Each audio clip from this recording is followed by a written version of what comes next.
As a leader, sometimes holding people to account for not meeting expectations or doing what you expect them to do can be a real challenge and even awkward.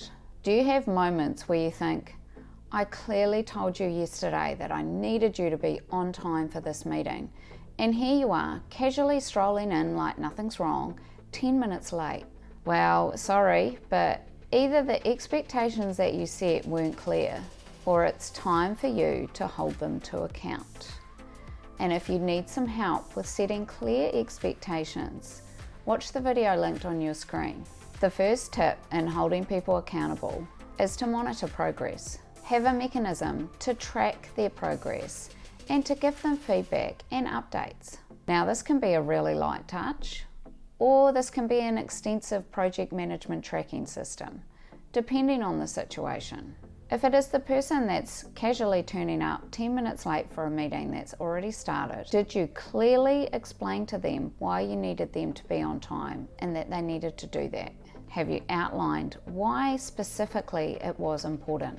Is this a one-off issue, or is this a repeating pattern of behaviour that's driving you crazy? The answers to all of those questions will depend on how light touch you are in terms of monitoring progress. If it is a one-off, I wouldn't recommend any sort of monitoring at all, as this could lean into the micromanaging territory, which I have a video linked on the screen if you need some support with that too. If it is a repeated issue that you have set clear expectations around, then yes, you probably need to be monitoring it so you can hold them to account. Now, for those of you who are new to my channel, my name is Nikki and I've been in leadership for over 17 years, going from managing just 2 people to leading leaders of large teams. And if you get one useful tip today around how to hold people to account, then please like and subscribe if you aren't already, so I know how many of you are finding these tips helpful. Tip 2 is to address problems early. So you had the conversation, you set the expectations, and they didn't meet them. If it is a project and they have missed a deadline, I would start with a casual check-in about the fact that you were expecting that project and what's happening with that. Depending on their response to that will depend on what happens next. If they say, yes, my apologies, I'm just tidying it up so that the language is all consistent, it's going to be with you in the next 5 minutes. Great. If the reason is sound and they're not actually that far past the deadline and you're happy with the reasonableness of their response, then you can probably leave it there.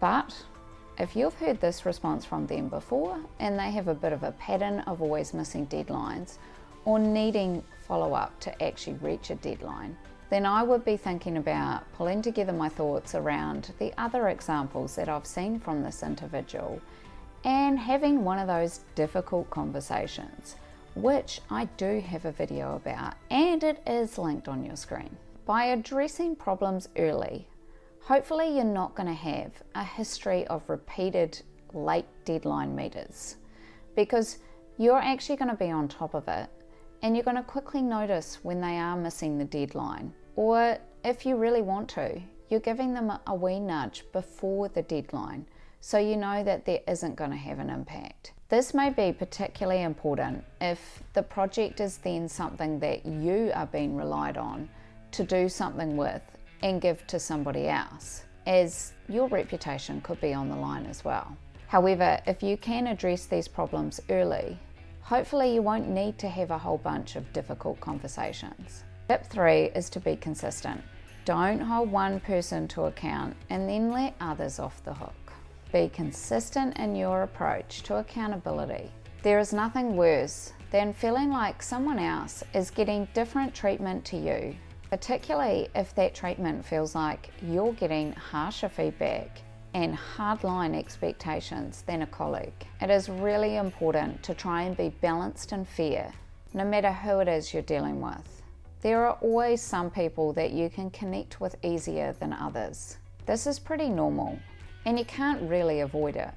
However, in a leadership position, you need to find a way to put that aside, even if that is what you're feeling, as you need to be able to show up as a consistent and fair leader. If you notice that one of your team members is consistently showing up late for work, and you're pulling them up on it, but ignoring someone else who is doing exactly the same because you think their reasons are more justified, you still need to deal with them both consistently. If staff observe you treating individuals differently, they will make some assumptions for themselves about what those reasons could be. And this could range from you playing favourites to you being incompetent at your job because you're not seeing what they're seeing. Neither of these is great. And it also opens up the door for others to potentially take advantage. But 4 is to be respectful. When you hold somebody accountable, it's important to do it in a really respectful way. Think about your tone and your body language. If you do feel annoyed or angry about the situation,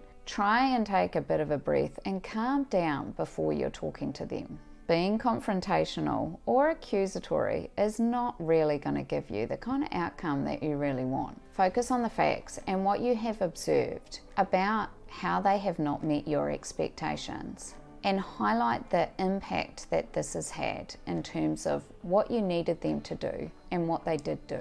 One thing that really sticks with me is that people remember how you made them feel, not necessarily what you said. I find this helpful to keep in mind when I want to have a really productive but challenging conversation with somebody. Ideally, you want to support the person to recognize how they haven't met your expectations and what they can take away to support them to grow. Holding others accountable is quite challenging, but it's really important if you want to be successful as a leader and for your team to succeed. I encourage you to take some time to think about how you can set clearer expectations and how you maybe need to hold some people to account in your life. Thanks very much for watching.